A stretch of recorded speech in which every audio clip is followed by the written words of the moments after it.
Thanks for staying with us. I'm Bill O'Reilly, and in the Children at Risk segment tonight, we continue our reporting on the corrosive effects of the popular music world on some American children. Marilyn Manson has sold almost 5 million records since 1995 and has delivered some shocking concert appearances. I talked with him last Wednesday, and one day later, authorities in Michigan issued a warrant for his arrest for lewd conduct on stage. Manson denies it, but there is no denying that he is a strange and some say disturbing force in the pop world. Always about being yourself and not being ashamed of being different or thinking different. I try and take everyone's ideals, common morals, flip them around, make people look at them differently, question them so that you're not always taking things for granted. All right, noble.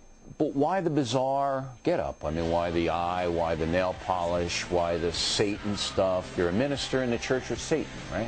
No, not necessarily. That was something earlier. No. It was a friend of mine who's now dead, who was a philosopher that I thought that I learned a lot from, and that was a title that I was given. So a lot of people made a lot out of it. Yeah, but I mean, look, if you're a reverend in the Church of Satan, I didn't get paid for it. But why, if you want to get those kids, those lonely kids, and you want them to be able to be creative and burst out of that, why the bizarre presentation, which can be misinterpreted? I think everybody's got a presentation. Everybody looks a certain way because they want to convey a certain image. You look a certain way because you want people to listen to you in a certain way. Are you an exhibitionist? I'm kind of shy, and I think that I take that out by performing in front of a lot of people. That's how I get out my shyness. So, but you've done some pretty bizarre things on stage. I mean, they tell me that you engaged in a sex act with another man in a stage in Miami. Is that true? To a certain degree. To a certain degree. It wasn't so much a formal sex act. No one was aroused. Well, why did you do that? Why would you do that? Somebody ran on stage and pulled down their pants, so rather than let them make a laugh out of me, I grabbed them and turned the joke around on them. My parents were in the audience. And your parents were in the audience? And I introduced my father to the gentleman that came on stage. So if my father approved of it, I don't see it to be that shocking. But it was shocking. It was entertaining to me. To you? To me. But if kids saw that, if they saw you simulating or actually doing whatever happened, a sex act with another man, maybe they would go out and do it too. Well, I can't be blamed for something like that. You have to blame Richard Simmons and Liberace and people like that. I don't encourage people to choose any sort of sexuality, but I think I just try and entertain people. That's an odd example because it was a rare occasion. Someone ran up on stage and took off their clothes. It's not something that I would normally do, but I thought it was funny to me at the time. You have a stand on sex. Do you encourage kids to have sex? No, I don't.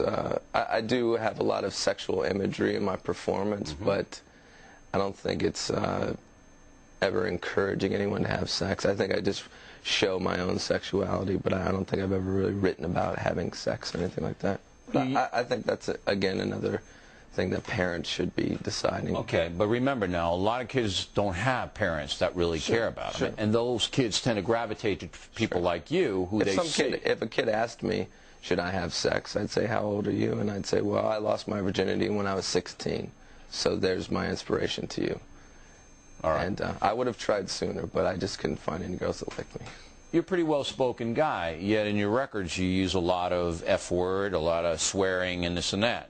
Again, is it necessary to get your message across to use that kind of language? Is it you use the sexual imagery, you use the shocking physical appearance, you've done some bizarre things on stage, and you use profanity. All that necessary? Sometimes. I think sometimes when you're making a point, I don't think that my lyrics are overlaced with profanity because I myself don't speak using a lot of profanity in normal conversation. But I think when you're making something aggressive and you need to get a point across, if you're angry, sometimes profanity is necessary.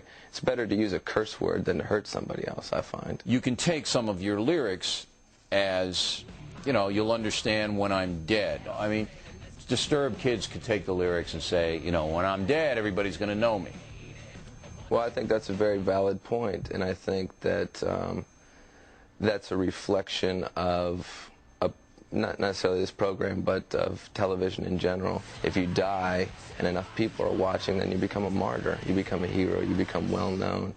So when you have things like Columbine and you have these kids that are angry and they have something to say, no one's listening, the media sends a message that if you do something loud enough and it gets our attention, then you will be famous for it.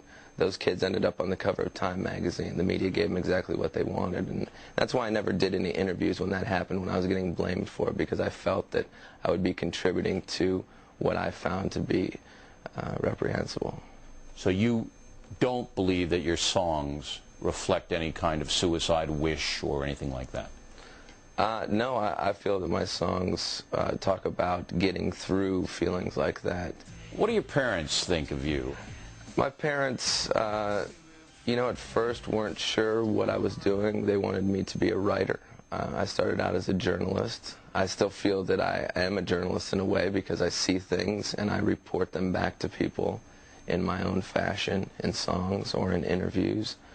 My mom was always a big fan of Elvis. She made me listen to Elvis when I was a kid. I hated it, and I think now I've kind of grown up to fill in some of the sort of controversy that he created back in his day, but in a much more extreme, modern sense. Never before in the history of this country have so many corrupting influences descended upon children at one time. Sure. And that most children don't understand what you're doing and why you're using the F word and why you're acting bizarre. And this can be very, very troubling to children who don't have direction, who don't have responsible parents. Anything can be misinterpreted. People can look at Christ on a cross and think, this is an image of murder, this is violent, this has sexual imagery in it.